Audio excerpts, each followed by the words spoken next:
जय Hind friends.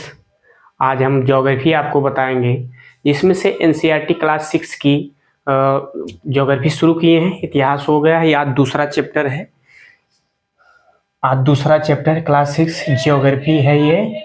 NCERT chapter 2 globe, अक्षांश एवं देशांतर के बारे में आज हम समझेंगे। किस बारे में समझेंगे आज हम? अक्षांश और देशांतर के बारे में समझेंगे। सॉरी, ग्लोब है, अक्षांश है और देशांतर। ये इसके बारे में इस चैप्टर में हम आराम से समझेंगे, क्योंकि यह चैप्टर एक मैप पे आधारित है। मतलब आप एक प्रकार से पृथ्वी की संरचनाएं के बारे में समझ सकते हैं इनमें। मतलब पृथ्वी क्या है, कैसे है, इसकी पूरी जानकारियां आपको इसमें मिलेगी। एकदम सरल भाषा में आपको हम समझाएंगे, जो आप एकदम समझ सकें। ठीक है, आइए हम शुरू करते हैं। पृथ्वी पृथ्वी पृथ्वी उत्तर एवं दक्षिण में ध्रुवों पर चिपटी है तथा मध्य में थोड़ी उभरी हुई है। इसका क्या मतलब हुआ? पृथ्वी जो है, पृथ्वी एक गोलाकार होती है, गोलाकार है। वह क्या दिया है? उत्तर एवं दक्षिण में, ऊपर नीचे, ये जैसे हम देखते हैं, ये हमारी पृथ्वी हो गई। मान लीजिए ये गोला हो गया, पृथ्वी होगा। अब ये एक बिंदु ये हो गया, ये उत्तर हो गया, ये दक्षिण हो गया। ठीक है, अब ये थोड़ी सी चिपटी हुई है। ये 23.5 डिग्री का झुकाव है, ये 23.5 डिग्री का झुकाव है।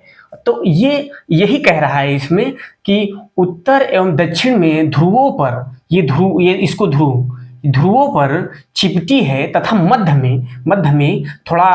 में उभरी हुई है, मध्य में थोड़ी उभरी हुई है। तब इसका क्या मतलब? ये मध्य में, मतलब ये बीच में थोड़ा उभरा हुआ है। इसमें पहाड़ मैदान, इसी कारण इसको उभरा कह सकते हैं हम। अब ये इसीलिए कहते हैं कि उत्तर या दक्षिण में ध्रुवों पर चिपटी है तथा मध्य में थोड़ी उभरी हुई है। अब इसको समझ में आया, क्योंकि ये चैप्टर जो है एकदम मैप पे आधारित है। मैं मैप मतलब बता कर समझाएंगे, मैप बनाकर, उसमें आप धीरे धीरे समझ सकते हैं। पूरा चैप्टर ये पूरा खत्म हो जाएगा एक ही मैप में जो बनाए हैं, जान लीजिए। तो ये एक पृथ्वी का एक गोलाकार संरचनाएं बनाए हैं। ठीक है, आप समझते हैं। ग्लोब के बारे में समझते हैं। ये ग्लोब का आकार बड़े, मतलब ग्लोब जो है बड़े छोटे आकार की हो सकते हैं। जैसे दिया है, बड़े छोटे मध्य आकार के होते हैं जो ग्लोब होते हैं। ग्लोब पर देश, महाद्वीप, महासागर दिखाए जा सकते हैं। मतलब ग्लोब पर देश, महाद्वीप, महासागर के बारे में जानकारियां हमको मिलती हैं ग्लोब में। ये छोटी छोटी जानकारियां, क्योंकि उस ग्लोब में आप महासागर के बारे में, उनकी संरचनाएं के बारे में देख सकते हैं, समझ सकते हैं। वो ग्लोब पर महासागर, महाद्वीप के बारे में इसमें होता है। ये कई प्रकार के ग्लोब हो सकते हैं। जैसे ये हमें ये होता है, बड़ा ग्लोब होता है। ये बड़ा ग्लोब जब होता है ना, ये बड़ा ग्लोब एक ही जगह स्थापित होता है। जैसे हम, ये कमरा है, एक ही जगह बड़ा ग्लोब रहेगा, उसको स्थापित कर, वो एक जगह से दूसरी जगह ले जा नहीं सकते हैं, क्योंकि बड़ा रहता है। वही छोटा ग्लोब, वही छोटे ग्लोब जो होते हैं, वो छोटा ग्लोब हम जेब में भर के लेके जा सकते। ऐसे छोटे ग्लोब बने हैं, जेब में भर के ले जा सकते हो। एक बैलून जैसे होता है, जैसे उसमें हवा भर दिया जाता है, हवा भर के बड़ा हो जाता है, फिर वो हवा निकल जाता है, छोटा हो जाता है। कुछ इस प्रकार के, कुछ मध्य आकार के होते हैं। तो ऐसे होते हैं उसमें। ये इसमें समझने की सबसे बड़ी पॉइंट ये हो, तो ग्लोब पे सिर्फ आप देश के बारे में जान सकते हैं, महाद्वीप के बारे में जान सकते हैं, महासागर के बारे में जान सकते हैं। ये 3 चीज के बारे में ग्लोब में हमको ये जानकारियां मिलती हैं। हम एक एक करके ऐसे समझाते आपको चलेंगे, आप ध्यान देखते चलिए, समझते चलिए, आपको एकदम आसान समझ में आएगा। अब ये समझते हैं, विषुववृत्त ग्लोब को 2 बराबर भागों में बांटता है। सही है। ये मान लीजिए ये ग्लोब है, विषुववृत्त जो है 2 बराबर भागों में इन्हें काटता है। ये विषुववृत्त रेखाएं होती है, ये मतलब 2 बराबर भागों में, एक उत्तरी और दक्षिणी भागों में इन्हें काटता है। ठीक है, इतना समझ में आया। विषुवत वृत्त से दोनों तरफ ध्रुवों के बीच की दूरी पृथ्वी के चारों ओर के वृत्त का 1/4 है।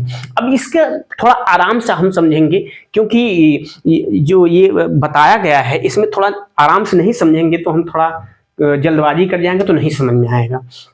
इसलिए कहते क्या कह रहा है, विषुवत वृत्त से दोनों तरफ, विषुवत वृत्त से दोनों तरफ, ये क्या कह रहा है, दोनों तरफ, उत्तर और दक्षिण की तरफ, दोनों तरफ ध्रुवों के बीच की दूरी जो होती है पृथ्वी के चारों ओर, ये पृथ्वी है ना, ये चारों ओर के वृत्त का 1/4 भाग है। अब ये हम समझते हैं इसके बारे में, एक गोला और हमको बनाना पड़ेगा, ये बना दिए, ठीक है। अब इसमें हम समझते हैं ये 1/4 की बात कर रहा है, तो मान लीजिए ये विषुवत वृत्त है, बीच से काटती रेखाएं हैं, पृथ्वी को 2 बराबर भागों में विभाजित कर दी है। अब ये समझते हैं कि ये 1/4 भाग जो दिया है, 1/4 भाग है, इसका मापन 360 डिग्री या अंश में विभाजित किया जाता है, जो 1/4 यानी 90 अंश इसका, इस प्रकार उत्तरी अक्षांश 90 अंश कहलाता है। ये अब इसमें प्यार समझेंगे हम लोग। देखिए जब ये रेखाएं जो होती हैं, अब इसमें 90 अक्षांश के बारे में हम समझेंगे कैसे। मान लीजिए कि 90 अक्षांश ये कैसे पड़ता है, ये जो रेखाएं बनी हैं, ये रेखाएं, अब ये इधर से यहां तक ये मेन बिंदु हो गया, ये कितना हो जाएगा, ये हो जाएगा हमारा 30 डिग्री, इधर लिखेंगे तो समझ में आएगा हम, ये कितना हो जाएगा, ये हो जाएगा 30 डिग्री हो जाएगा। अब इसको हम मान लीजिए 30 डिग्री बन गया, यहां से लिए हैं, आपको समझ में आना चाहिए, यहां से यहां तक लिए हैं, अब ये 30 डिग्री हो गया। अब हम समझते हैं फिर ये रेखाएं मान लीजिए खींची गई है, ये रेखाएं खींची गई हैं, ये रेखाएं ये फिर यहां आती हैं, तो ये कितना आ जाती है, ये 60 डिग्री आ जाती है, 60 डिग्री। तब इसीलिए कहते हैं कि ये जो है मेन बिंदु, ये मेन बिंदु से ये लगभग ये यहां से जोड़ी जाते हैं। कोई भी गोला होता है ये 90 डिग्री ही रहता है, इसको हम मिटा दे रहे हैं, आपको समझ में आना चाहिए। ये कितना हो जाएगा, 60 30 90, ठीक है, 36 9 90 हो जाएगा, 90 अंश, 90 अंश मतलब कोण बना दिया, ये 90 अंश का कोण बना दिया, 90 डिग्री हो गया, ठीक है, ये 90 डिग्री हो गया। तो यही कहने का मतलब है 90 डिग्री ये हो गया, 90 डिग्री ये हो गया, ये दोनों हो गया, और ये पूरा मिलाकर 360 डिग्री का कोण बनाती है। तो यही कह रहा है कि 90 डिग्री उत्तरी अक्षांश को दर्शाएगा। क्या कह रहा है, उत्तरी अक्षांश 90 अक्षांश मतलब सॉरी कह रहा है क्या, तो ये 90 इसमें मतलब ये क्या कह रहा है, विषुवत वृत्त से दोनों तरफ ध्रुवों के बीच की दूरी पृथ्वी के चारों ओर के वृत्त का 1/4 भाग है। इसका मतलब होता है कि 360 डिग्री यानी 1/4 90 अंश, इस प्रकार उत्तरी अक्षांश 90 डिग्री दर्शाएगा। 90 डिग्री ये हो जाएगा, 90 डिग्री ये हो जाएगा, 100 कितना हो जाएगा, 180 हो जाएगा ना, 180 हो जाएगा, ये उत्तरी अक्षांश 180 हो जाएगा। रुको हम मिला दे रहे हैं, समझ में आएगा। अब फिर समझ में आते हैं तो कंफ्यूजन हो जाता है ना। अब ये जो दिया है, मान लीजिए कि ये क्या कह रहा है, ये क्या कह रहा है कि विषुवत वृत्त से दोनों तरफ ध्रुवों के बीच की दूरी पृथ्वी के चारों ओर के वृत्त का 1/4 भाग है। अब इसमें हम प्रेम से समझेंगे कि विषुवत वृत्त की 1/4 भाग है, क्योंकि कोई भी सर्कल, कोई भी गोला, जो पृथ्वी, ये हमारी गोली पृथ्वी है, ठीक है, ये जो होती है ये हमें विषुवत वृत्त है, ये जो पृथ्वी के 2 बराबर भागों में बांटती है। ये हमें कितना हो जाए, ये लगभग हो जाएगा, ये 90 डिग्री हो जाएगा, ये 90 डिग्री हो जाएगा, 90 डिग्री, ठीक है, ये 90 डिग्री हो जाता है, और ये भी 90 डिग्री हो जाता है। ये भी 90 डिग्री हो जाता है। ये पूरे गोला 360 डिग्री 360 डिग्री का ये बनता है, ठीक है। यही 180 डिग्री जो होता है, 180 डिग्री ये होता है उत्तरी अक्षांश, उत्तर को दर्शाता है, और दक्षिणी दर्शाता है 180 डिग्री, ठीक है। ये तीनों दोनों मिलाकर ये कितना हुआ, 360 डिग्री का एक कोण बनाती है पृथ्वी, ठीक है। सभी अक्षांश रेखा को समांतर रेखा कहते हैं। जब अक्षांश रेखाएं जब खींची जाती हैं तो ये देखिए, इसका कहने का मतलब है सभी अक्षांश रेखा को समांतर रेखा कहते हैं, क्योंकि ये समान स्थिति पर नापी जाती है, समान स्थिति पर नापी जाती है अक्षांश रेखाएं। अक्षांश रेखाएं ये एक हिसाब से पूरी समान रेखाएं होती हैं। ये कितनी दूरी पर खींची जाती हैं, इनको हम आपको बताते हैं। ये अक्षांश रेखाएं लगभग एक डिग्री पे खींची जाती है, सिर्फ 1 डिग्री पे दूरी पे खींची जाती है। 1 डिग्री पे खींची जाती है अक्षांश रेखाएं। इनकी दूरी, इनकी लंबाई जो होती है, ये कितना होती है, यह 111 किमी होती है। एक मतलब अक्षांश रेखाएं जो होती हैं, अक्षांश रेखाएं एक अक्षांश रेखाएं लगभग एक डिग्री पे खींची जाती है। वह एक डिग्री पे खींची जाती है। इसका अंतराल एक डिग्री पे अंतराल कितना होता है, लगभग 111 किलोमीटर दूरी पर 111 किलोमीटर होता है। इसका 111 किलोमीटर होता है, ठीक है।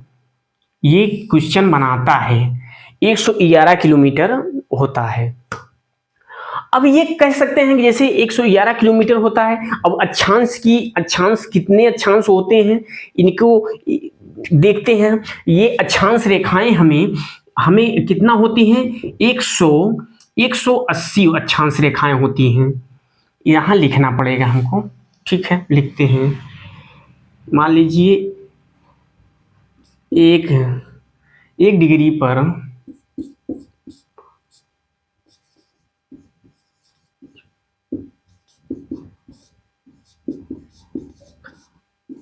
1 डिग्री पर अक्षांश रेखा होती है, 1 डिग्री पर होती है जो 111 किमी तक होता है। 111 किमी तक होती है ये, ठीक है। अब ये 111 किमी तक होती है। अब इसको थोड़ा मिटा देते हैं। 111 किमी तक होती है, और ये लगभग अक्षांश रेखाएं कितनी होती हैं, ये होती हैं ऊपर नीचे मिलाकर ये होती हैं 181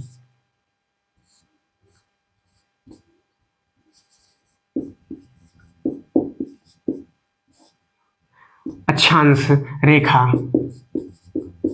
अक्षांश रेखा 181 होती है। क्यों 181 होती है ये हम समझते हैं।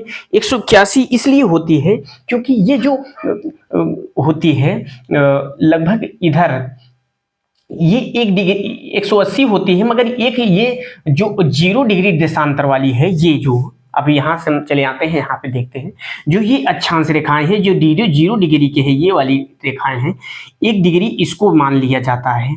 इसीलिए कहते हैं 180 181 अक्षांश रेखाएं होती हैं, ठीक है। इसमें जानकारियां मिलती हैं अक्षांश रेखाओं के बारे में। अब ये अक्षांश रेखाएं जो होती हैं, अक्षांश रेखाएं एक बराबर ग्लोब में खींची जाती हैं, चारों तरफ खींची जाती हैं इनको। तो ये जो दिया है कि लगभग 181 होती हैं। अब ये हम आगे समझते हैं, ये दूसरा नंबर में समझते हैं। पृथ्वी के ताप कटिबंध के बारे में हम समझते हैं। पृथ्वी के ताप कटिबंध के बारे में हम अच्छे से समझेंगे। इसमें थोड़ा समझना पड़ेगा अच्छा से, ठीक है। देखते हैं हम। ये विषुवत रेखा इसे कहते हैं, विषुवत रेखा कहते हैं इसे। 0 डिग्री जो एक पृथ्वी एक गोलाकार की है, मगर ये बीच से विषुवत रेखा इसे 2 बराबर भागों में बांटती है, उत्तर और दक्षिण क्षेत्रों में। उत्तर और दक्षिण क्षेत्रों में बांटती है। अब इसके आगे रेखाएं जो होती हैं, रेखाएं जो होती हैं, ये हम यहाँ खींचते हैं थोड़ा सा समझाने के लिए आपको। अच्छा रुकिए 1 मिनट, हम देख रहे हैं, इसको समझ में आया होगा। हम फिर से मिटा के देखते हैं, खींचते हैं तब।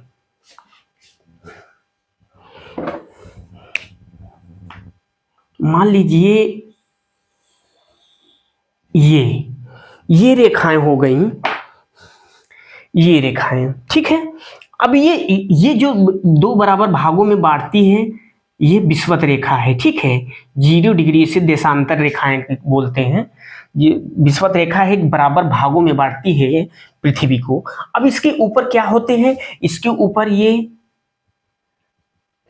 ये मान लीजिए ये कितना होगा, 23.5 डिग्री होगा,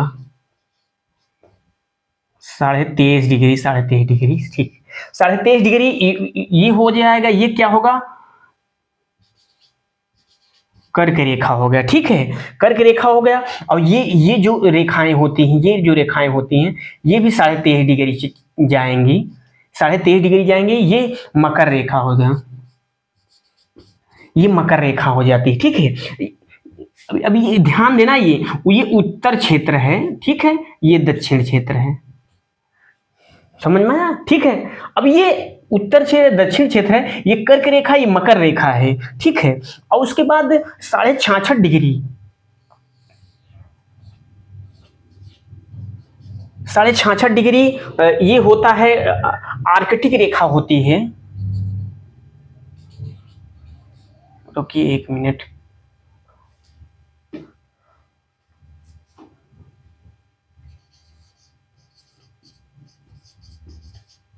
ये आर्कटिक रेखा है, ये आर्कटिक रेखा है। और ये अंटार्कटिक रेखा ये वाली होती है।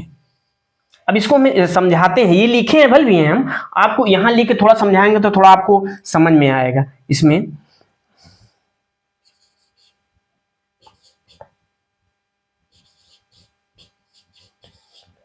अंटार्कटिक रेखा है, ठीक है, ये अंटार्कटिक रेखा है। अब ये हम समझते हैं, ये कि पृथ्वी के इसकी जानकारियां हम समझते हैं। जो ये कर्क रेखा है और मकर रेखा, ये जो कर्क रेखा है, मकर रेखा है, ये जो बीच की रेखाएं होती हैं, ये इस पर सूरज की रोशनी जो होती है, ये क्षेत्र जो होता है, ये सूरज की रोशनी, यहाँ बराबर सूरज की रोशनी रहती है। क्योंकि यहाँ सूरज जो होता है वह सीधा, सूरज जो होता है, मान लीजिए ये सूरज हम बना दे रहे हैं, सूर्य हो गया, ठीक है, सन हो गया। अब ये इसकी रेखाएं की जो ये रोशनी हुए, ये जो रोशनी है, सूर्य की रोशनी जो होती है, यह कर्क रेखा और मकर रेखा के बीच वाले क्षेत्रों में ये सीधे पड़ती हैं, ठीक है, ये सीधे पड़ती हैं। क्योंकि रात दिन में, मतलब दोपहर में, ये यहाँ की रोशनी जो होती है, वो सर के ऊपर, सूर्य हमेशा दोपहर में आएगा, 12 बजे दोपहर में वो सर के ऊपर रोशनी है। क्योंकि परछाई से आपका लंबाई, मतलब परछाई जो पड़ता है, सीधा सूर्य पड़ेगा तो आपकी परछाई बड़ी नहीं बनेगी, छोटा बनेगा। इससे ही एक अनुमान लगाया जा सकता है। क्योंकि यहाँ जब सूर्य जब होता है ना, यहाँ लंबवत पड़ता है, सीधा पड़ता है, यहाँ से एकदम सीधा सूरज की रोशनी इस पे पड़ेगा, कर्क रेखा और मकर रेखा के बीच में। इसलिए कहते हैं, इसे क्या कहते हैं, इसे कहते हैं उष्णकटिबंधीय क्षेत्र है। ये दोनों क्षेत्र जो होता है उष्णकटिबंधीय मतलब होता है यहाँ गर्मी अधिक होती है, यहाँ गर्मी, जैसे वनस्पतियां अधिक पाई जाती हैं उष्णकटिबंधीय क्षेत्रों में। जैसे हमारे भारत देश में उष्णकटिबंधीय क्षेत्र के अंतर्गत आएगा, क्योंकि हमारी लगभग 8 राज्यों से होकर कर्क रेखा गुजरती है, यहाँ से कर्क रेखा। क्योंकि भारत यहाँ पे है हमारा, देखिए हम देख रहे हैं, हम समझाते हैं, हम बताते हैं, ये इसमें इससे बनाते हैं। भारत लगभग हमारा यहाँ पे पड़ता है, ये भारत, ये कर्क रेखा यहाँ से 8 राज्यों से होकर गुजरती है। क्योंकि कर्क रेखा पे ही उष्णकटिबंधीय क्षेत्र, मतलब यहाँ पर पाए जाते हैं। यहाँ पर ठंडी का मौसम, गर्मी का मौसम होता है, ठीक है। अब इसके बारे में हम अच्छे से समझेंगे। अब ये जो होता है उष्णकटिबंधीय क्षेत्र है, क्योंकि ये सूरज की रोशनी सीधा पड़ती है, ये सीधा इस पे पड़ती है, ठीक है। और शीतोष्ण कटिबंधीय क्षेत्र, शीतोष्ण कटिबंध, अब यही यही सूरज की रोशनी, अब मान लीजिए इसको हम बना दे रहे हैं, इसे समझ में आएगा सूरज, ठीक है। अब ये जो सूरज की रोशनी है ये इधर आती है, इधर आती है।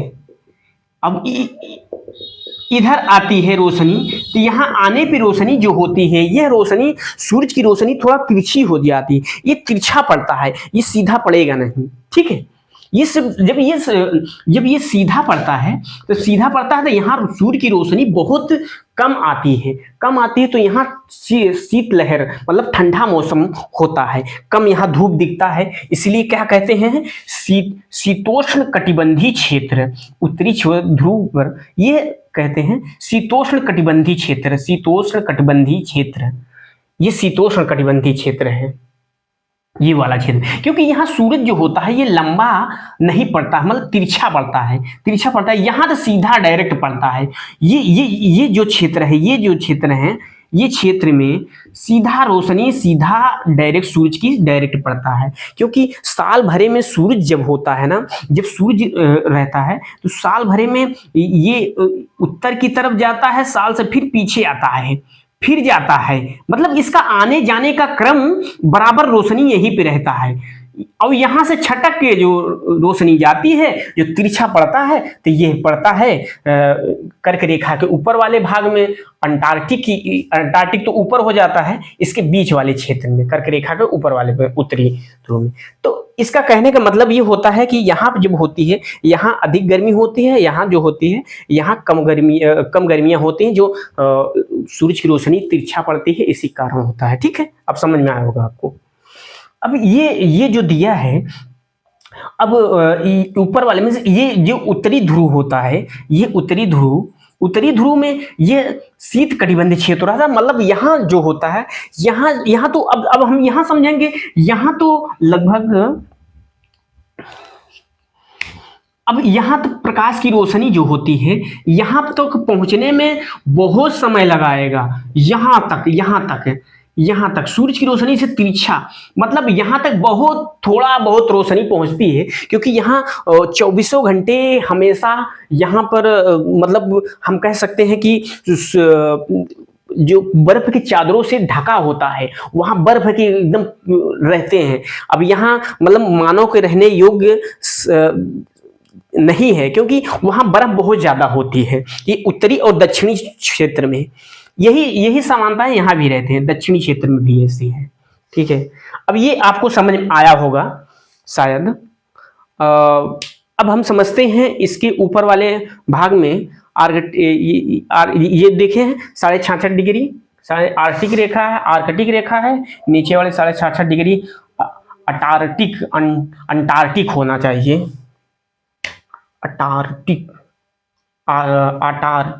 यही है अंटार्कटिक होना चाहिए, हाँ यही है, ठीक है, समझते हैं। अब ये हम समझते हैं कि अब ये वाले तीसरे नंबर पे आते हैं हम, ये तीसरे नंबर वाले भाग पे आते हैं, ठीक। अब ये तीसरे नंबर पे हम समझते हैं,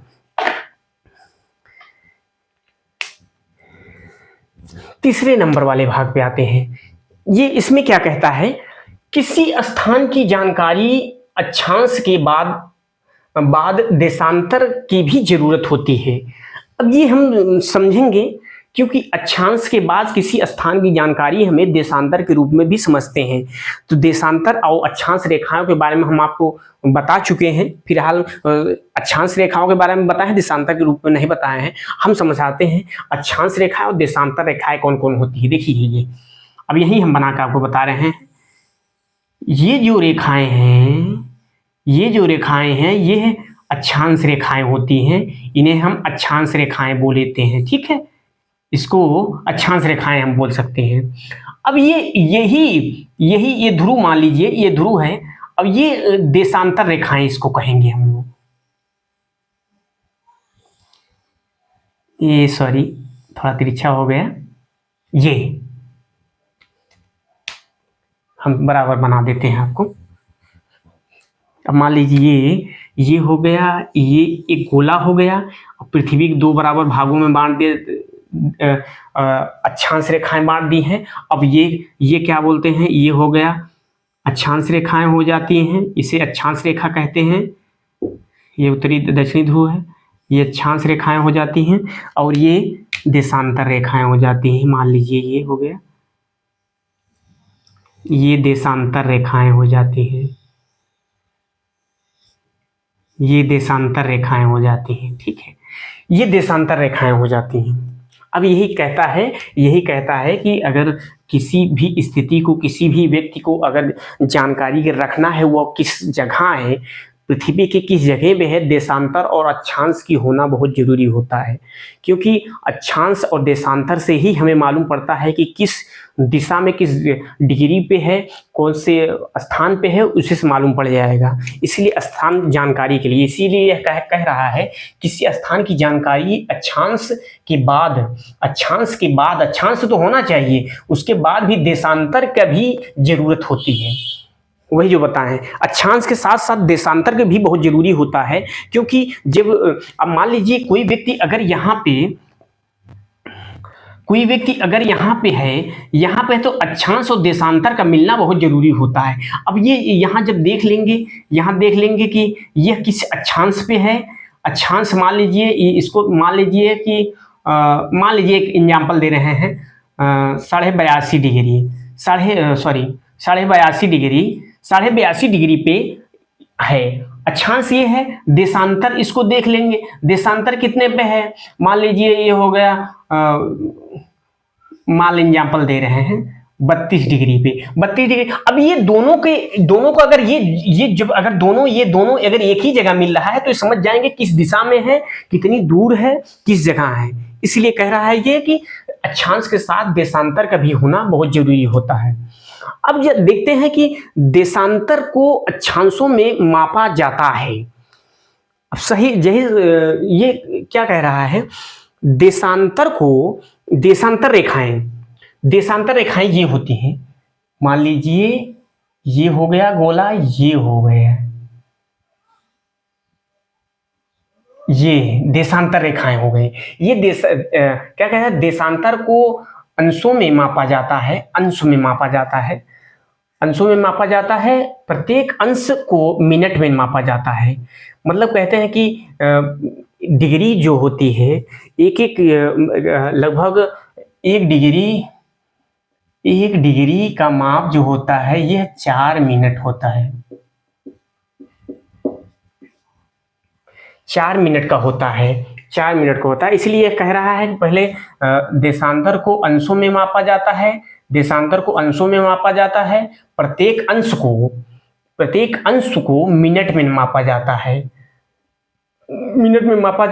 और मिनट को सेकंडों में मापा जाता है। ठीक है, आइए हम इसके नीचे ही हम इसको बता रहे हैं, ठीक से, मगर आपको समझ में आना चाहिए कि देशांतर को अंशों में मापा जाता है और प्रत्येक अंश को मिनट में मापा जाता है, मिनट को सेकंड में मापा जाता है, तब जाके ये डिग्री निकलती है, कितना मिनट आगे है, कितना मिनट पीछे है। तथा चलते हैं हम इसको समझते हैं। ठीक है, अब इसका आंसर आपको यहीं पे मिलेगा। ठीक, तथा ध्रुवों की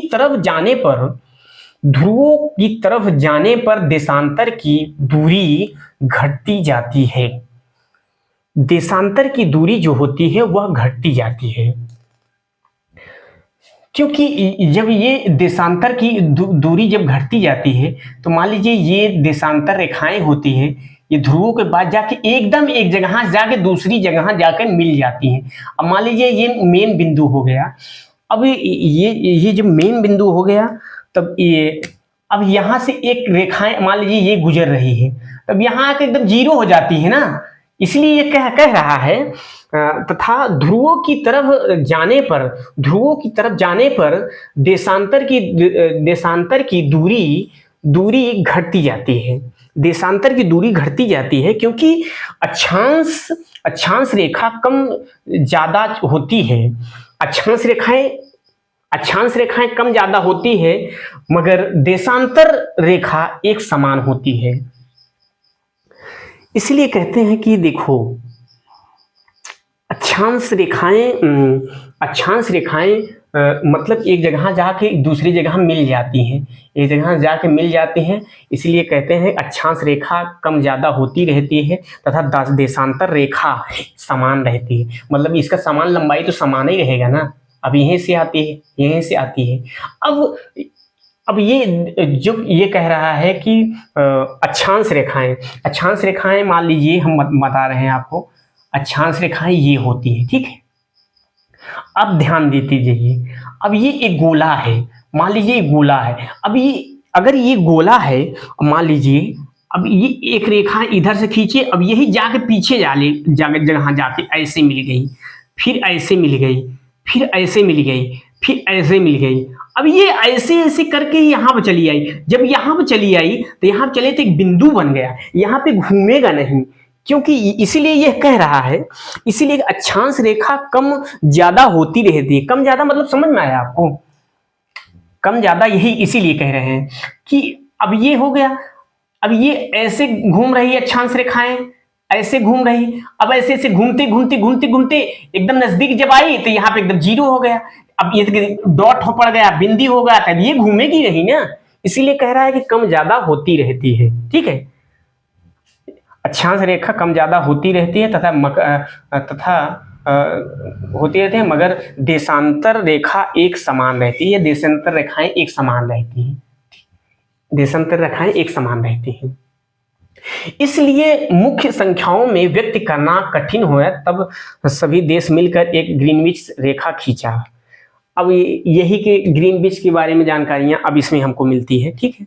अब ये जो कहते हैं सभी देश मिलकर जब रेखाएं कोई रेखाएं समान होती हैं, कोई रेखाएं नहीं होती हैं, जैसे कि हम कह सकते हैं अच्छा देशांतर रेखाएं एक समान रहती हैं, यहाँ पर ध्रुव पर जाकर मिल जाती हैं, मगर ये एक समान रहती हैं, एक समान खींची जाती हैं, एक समान। मगर ये रेखाएं जो होती हैं एक जगह, अभी इसका गोला ऐसे घूम रहा है, ऐसे घूम रहा है, मान लीजिए अगर ऐसे ऐसे घूम रहा है तो लास्ट में जाके कहाँ जाके एक बिंदी के रूप में ले लेगा। अगर ये गेंद है मान लीजिए, अगर ये इसके चारों ओर अक्षांश रेखाएं खींची जाती हैं, खींचते खींचते खींचते खींचते एकदम ऊपर चले जाओगे, ऊपर जब चले जाओगे एकदम लास्ट में पहुंचोगे तो एक बिंदी की डॉट के हिसाब से रहेगा, एक बिंदी हो जाएगा, क्योंकि वहां घूमेगा नहीं, क्योंकि वह अक्षांश रेखाएं कम ज्यादा, इसलिए कह रहा है कम ज्यादा होती रहती हैं, और मगर देशांतर रेखाएं कम ज्यादा नहीं होती हैं। तो इसीलिए जो हमारे मतलब पृथ्वी पे जो कुछ लोग देशों ने मिलकर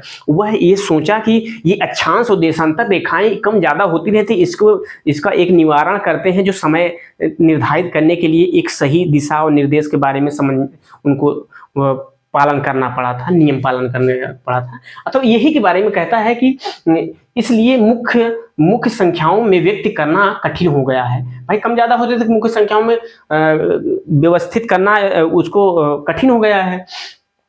तब सभी देश मिलकर एक ग्रीनविच भी कहते हैं, ग्रीनिच भी कहते हैं, ग्रीनिच लिखा हुआ है एनसीईआरटी किताब में, इसलिए रेखा पर खींचा गया, जिसमें यह ब्रिटिश लंदन से एक रेखा खींची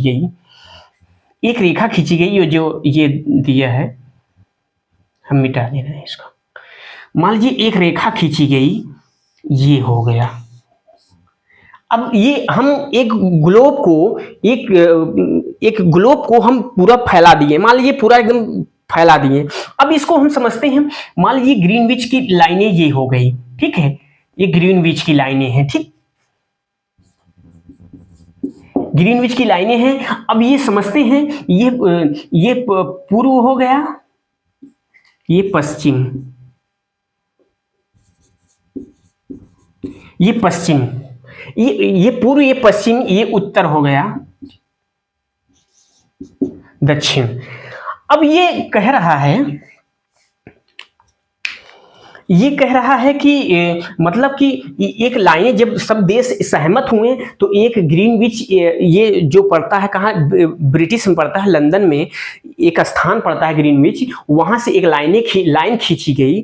जब ये सभी समय को निर्धारित करने के लिए उनका यह मानना था कि जो रेखाएं खींची गई हैं इसको एक 0 डिग्री देशांतर के रूप में इसको हम समझेंगे, सॉरी 0 डिग्री के हिसाब से समझेंगे, क्योंकि यहाँ जो एक 0 डिग्री। अब यहां से जब हम समझते हैं कि एक तरफ इधर पूर्व हो गया, इधर पश्चिम हो गया, पूर्व में जाने पर प्लस होगा, इधर जाने पर माइनस होगा।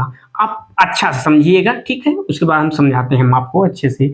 अब ये जो होता है पूर्व और पश्चिम, अब यहां से जाने पर समय प्लस होगा, यहां जाने का माइनस होगा। जैसे कहते हैं कि ये जो दिया है कि ग्रीनविच से लाइन खींची गई, अब यहां से पूर्व में की तरफ, अब भारत कहाँ है, पूर्व में है, मान लीजिए भारत यहां है, भारत यहाँ है, ये पूर्व में है।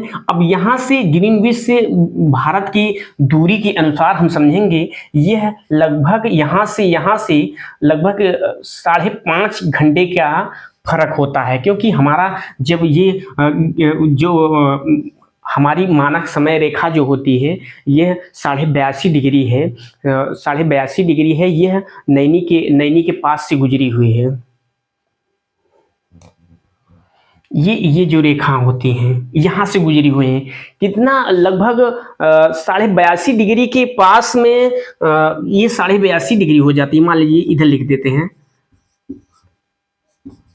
82.5 डिग्री पे ये एक मानक रेखा हमारी खींची गई है। यहाँ से हमारे सिर्फ हमारे भारत से जब ये लाइनें जो गुजरती हैं, जब ये लाइनें गुजरती हैं तब ये यहाँ से यहाँ तक के, यहाँ से यहाँ तक 82.5 डिग्री आप जोड़ लीजिए, इसको लगभग 5.5 घंटा का फर्क बताएगा। 5 घंटा 30 मिनट, इतना समय हम प्लस में चलते हैं। यहाँ से ग्रीनविच की लाइनें से 5.5 घंटा प्लस में चलते हैं। अब क्यों चलते हैं, यह लगभग एक 15 चौको 60, लगभग 15 डिग्री। अब इसको हम जोड़ लेंगे, अगर जोड़ते हैं तो 15 डिग्री जो होती है, 15 डिग्री लगभग 1 घंटे में चालू मतलब जोड़ा जाता है। 4 मिनट 1 डिग्री को घूमती है, 15 चौको 60 होता है, ठीक, ये हो गया। अगर 1 डिग्री अगर हमारी, मान लीजिए हमारी 1 डिग्री अगर प्लस हुए तो यहाँ कितना हो जाएगा, 1 डिग्री अगर प्लस है तो 4 मिनट आगे होगा। यही अगर हम पीछे आ जाते हैं, 4 मिनट माइनस होगा। जैसे हम यही है ना, तब इसको माइनस में लिखना पड़ेगा हमें, ठीक है, ये समझ में आया।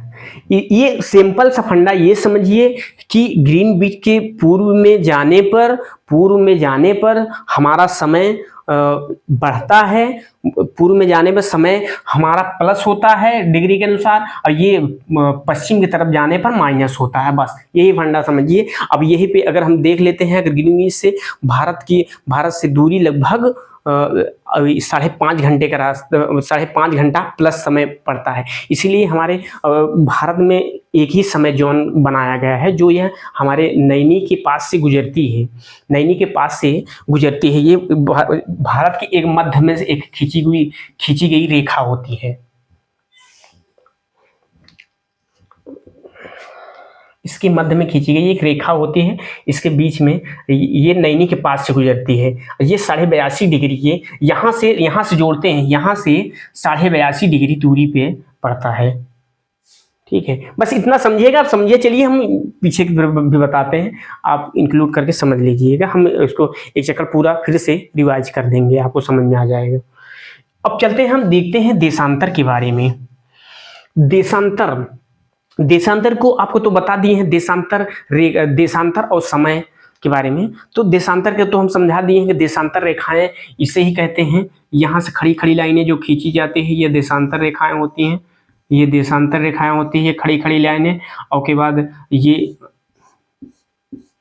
विषुवत रेखाएं होती हैं, अक्षांश रेखाएं आधा काटती है, ठीक है। अब ये देशांतर और समय के बारे में, इसके बारे में समझते हैं।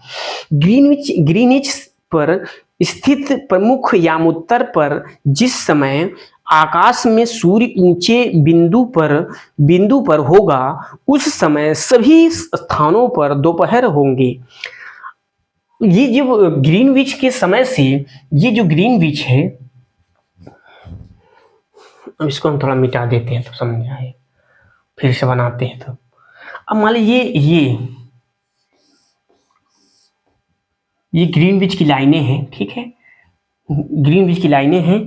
अब यहाँ पे कह रहा है आकाश में ऊंचे ग्रीनविच पर स्थित प्रमुख यामोत्तर पर जिस समय आकाश में सूर्य ऊंची बिंदु पर होगा, उस समय सभी स्थानों पर दोपहर होंगे।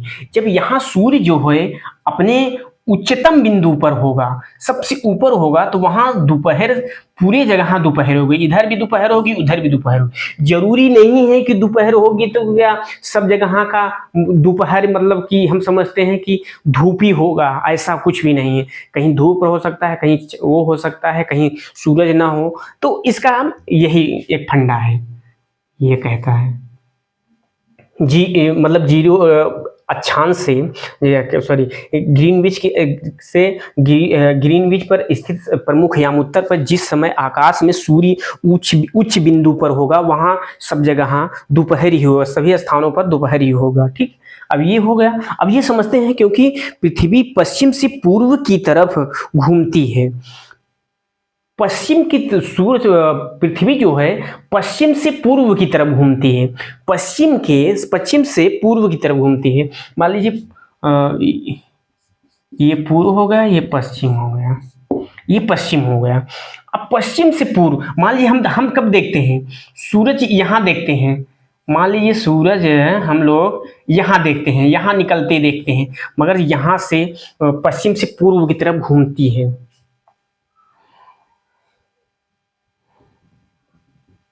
हाँ सॉरी, ये है पश्चिम से पूर्व की तरफ घूमती है, इसीलिए हम कहते हैं कि हमें सूर्य जो है पश्चिम से पूर्व की तरफ, मगर जिस तरफ जा रहा है सबसे पहले रोशनी उसी की तरफ दिखाएगी, तो इसीलिए हमें पूर्व में सूरज दिखाई देता है, पूर्व में दिखाई देता है। क्योंकि देखो ये कह रहा है क्योंकि पृथ्वी पश्चिम से पूर्व की तरफ घूमती है, वह स्थान जो ग्रीनविच के पूर्व में है, वह समय ग्रीनविच से आगे होगा, आगे बताए हैं हम आपको, प्लस होगा, ठीक है। देखो क्योंकि पृथ्वी पश्चिम से पूर्व की तरफ घूमती है, वह स्थान जो ग्रीनविच के पूर्व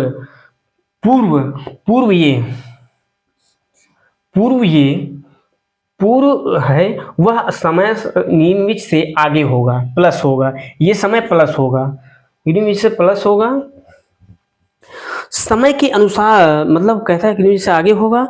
समय के अंतर की गणना पृथ्वी की लगभग 24 घंटे के अपने अक्ष पर 360 24 घंटे में जो है ये अपने अक्ष पर कितना घूमती है, ये 360 डिग्री घूमती है। पृथ्वी अपने अक्ष पर वह 360 डिग्री घूमती है, इसीलिए हमें शाम और रात और दिन के बारे में मालूम होता है। 24 घंटे में घूमती है। ग्रीनविच में लगभग 12 बजे होंगे, तब ग्रीनविच से 15 डिग्री लगभग 1 घंटे होते हैं। मतलब यही बताए हैं कि 15 डिग्री 1 घंटे होते हैं। यहाँ से अगर हम देखते हैं, अगर ग्रीनविच से अगर 15 डिग्री ये हो गया, तो अगर ये 15 डिग्री पूर्व में है तो 1 घंटा, सॉरी लिख देते हैं ऐसे ही,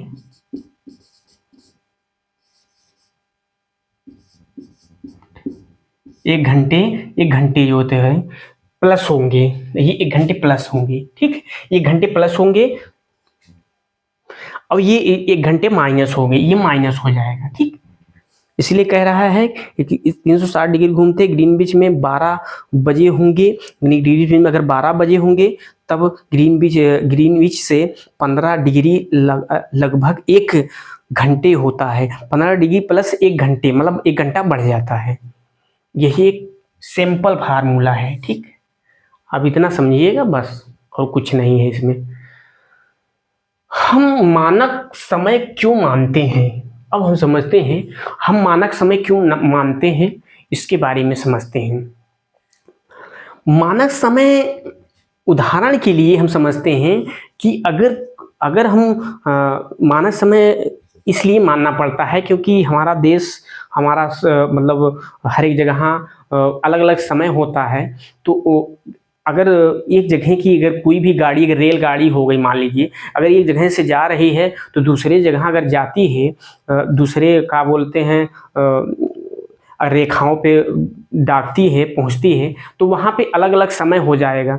इसीलिए कहते हैं कि हमारे भारत में एक ही समय रेखा खींची गई है जो यह नैनी के पास में पड़ती है। तो इसको बनाने के लिए हमको लगभग जैसे हम देखते हैं कि भारत के पूर्व में सूरज पहले निकलता है और पश्चिम में कम निकलता है, लेट निकलता है, इसलिए इसमें दिया गया है। उदाहरण के लिए बहुत से देशांतरों से होकर रेलगाड़ी समय तय करना मुश्किल होता है। रेलगाड़ी निकलती है, समय तय करना बहुत मुश्किल बात हो जाती है। गुजरात के द्वारिका तथा असम के डिब्रूगढ़ के स्थानीय समय में 1 घंटा 45 मिनट का अंतर है। अब ये समय का अंतर है, ये नहीं कि समय का अंतर है कि वहाँ इतना बजा होगा तो हमारे यहाँ इतना बजा होगा, ऐसा कुछ नहीं है। आप एकदम सिंपल समझिए, क्योंकि जो ये 1 घंटा 45 मिनट का समय है, ये समय हम घड़ी के अनुसार नहीं होता, ये सूरज को निकलने और अस्त होने के समय को हम समझते हैं। ये घड़े तो हमारा वो समय उतना ही रहेगा। अब यहाँ पूर्व में, ये जो एक पूर्व है, यहाँ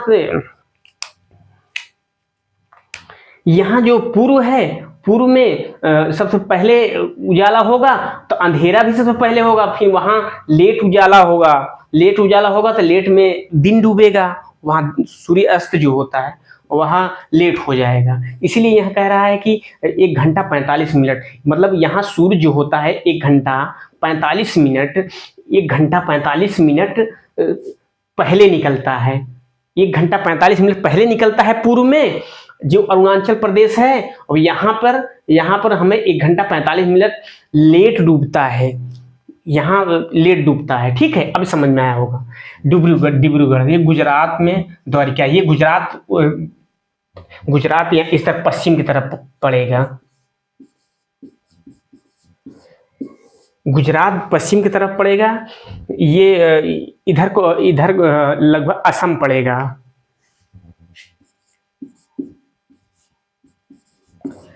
असम इधर पड़ेगा, पूर्व में पड़ेगा। 1 घंटा इतना का अंतर पाया जाता है, ठीक है। अब देश के मध्य से गुजरने वाली यामुत्तर के स्थानीय समय देश का मानक समय माना जा गया है। जब देश के मध्य से गुजरने वाली जो रेखाएं होती हैं वह उसको मानक समय के रूप में माना गया है, जो 82.5 डिग्री अभी बताएं, ये नैनी के पास से गुजरती है, नैनी के पास से गुजरती है। देश के मध्य से गुजरने वाली यामुत्तर के स्थानीय समय के देश का मानक समय माना गया है, क्योंकि ये जो भारत ऐसे बना है ना, भारत नक्शा अपना ठीक नहीं बना पाते हैं, चलो ठीक है। अब मान लीजिए एक रेखा, भारत का विस्तार यहाँ से है। अब ये जो मानक समय रेखा है, समय वाली रेखाएं जो होती हैं, ये हमारे नैनी से गुजरी है, ये 82.5 डिग्री है, 82.5 डिग्री है। ये 82.5 डिग्री पे ये रेखाएं खींची गई, यहाँ से हमें समय का ज्ञात होता है दोनों तरफ का भारत के, ठीक है।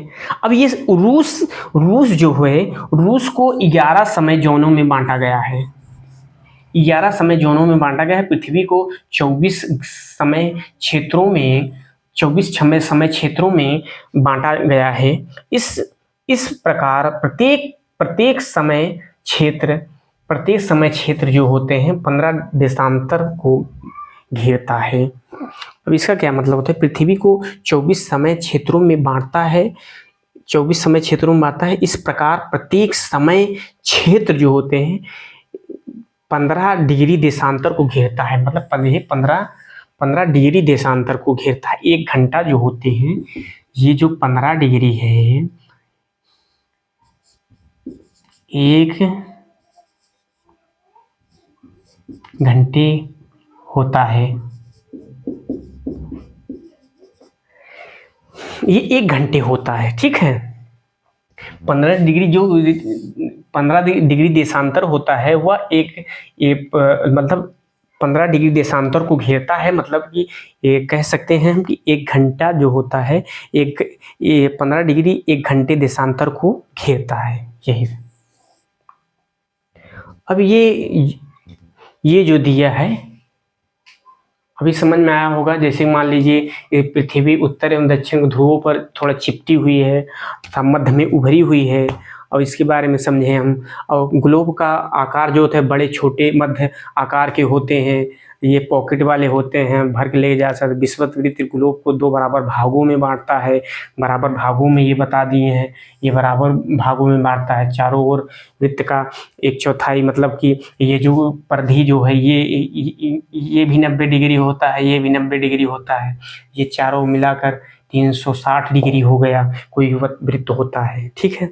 और उसके बाद सभी अक्षांश रेखा को समांतर रेखा में बांटते हैं, एक दूसरे की समान रेखाएं होती हैं, अक्षांश रेखाएं जो खींची जाती हैं, ये भी बताएं आपको। इसमें बताएं सूरज की रोशनी कहाँ कैसे पड़ती है। यहाँ पर उष्णकटिबंधीय क्षेत्र होता है, यहाँ पर उष्णकटिबंधीय क्षेत्र होता है, जो यहाँ से पूरा इसे बराबर ऐसे पड़ती रहती है रोशनी, ये डायरेक्ट पड़ता है। इस पे दिन में दोपहर में सूरज जो है सर के ऊपर होता है, क्योंकि यहाँ अधिक गर्मी होती है। यहाँ उष्णकटिबंधीय क्षेत्र पाया जाता है, क्योंकि यहाँ पर जो होते हैं, यहाँ पे सबसे ज़्यादा घास का मैदान और वनस्पतियाँ सबसे ज़्यादा उगती हैं। और फिर ऊपर आ जाते हैं इस शीत कटिबंधीय क्षेत्र, यहाँ रोशनी, सूरज की रोशनी थोड़ा तिरछा पड़ती है, इसीलिए होता है। ये दोनों क्षेत्र, ये यहाँ हमेशा ठंडा रहता है। यहाँ दक्षिण में शीत कटिबंध होते हैं। अब ये समझ लिए थे, और ये समझे थे कि देशांतर रेखा जो होती है, किसी स्थान की जानकारी अक्षांश के बाद देशांतर की भी रेखा की जरूरत होती है। आपको किसी भी स्थान हो तो उसकी जानकारियाँ हमें होती है, आप किस जगह हो कैसे मालूम पड़े, इसके बारे में बताए हैं हम। और उसके बाद ये बताए हैं देशांतर को अक्षांशों में मापा जाता है, प्रत्येक अक्षांश को मिनट में मापा जाता है, मिनट को सेकंड में मापा जाता है। जो अभी बताएं, लगभग 1 घंटा 15 डिग्री देशांतर जो होता है वह 1 मिनट को बनाता है, 1 घंटे को बनाता है, 1 घंटे को बनाता है। तथा ध्रुव तरफ जाने में देशांतर की दूरी घटती जाती है। ऐसे ऐसे अगर रेखाएं करते हैं, लास्ट में ये जाकर यहाँ पे बिंदु हो जाती है, इसलिए इसके लिए घट जाती है। इसको मापने के लिए वह अलग अलग चीज़ों के बारे में जानकारियाँ लें, मतलब कि वहाँ एक टाइम लाइन बनाई गई, जो ग्रीनविच की लाइनें बनाई गई, यहाँ से बनाई गई। यहाँ पर प्लस, पूर्व की तरफ जाने पर प्लस समय होता है, और पश्चिम की तरफ जाने पर माइनस समय होता है। अब इसके पूर्व की तरफ जितने देश पड़ेंगे उनका समय प्लस रहेगा, अभी पश्चिम की तरफ जितने देश पड़ेंगे यहाँ माइनस हो जाता है, ठीक है। अब इसके बारे में समझाया, देशांतर और समय के बारे में ग्रीनविच स्थिति प्रमुख है, यम उत्तर के बारे में समझाए हैं, ये पूरा समझाए हैं 15 डिग्री करके। और उसके साथ हम मानक समय को क्यों मानते हैं भाई, समय को अलग अलग गाड़ियाँ, अलग अलग हर चीज़, आदमी अगर एक जगह जाता है दूसरी जगह के बारे में जानकारी लेता है, इसलिए हमको अलग अलग समय के देखते हुए लगभग एक लाइन खींची गई, जो यहाँ से खींची गई, जो यहाँ से खींची गई है, यहाँ से जो ये इलाहाबाद के पास पड़ती है। अभी तो प्रयागराज हो गया भैया,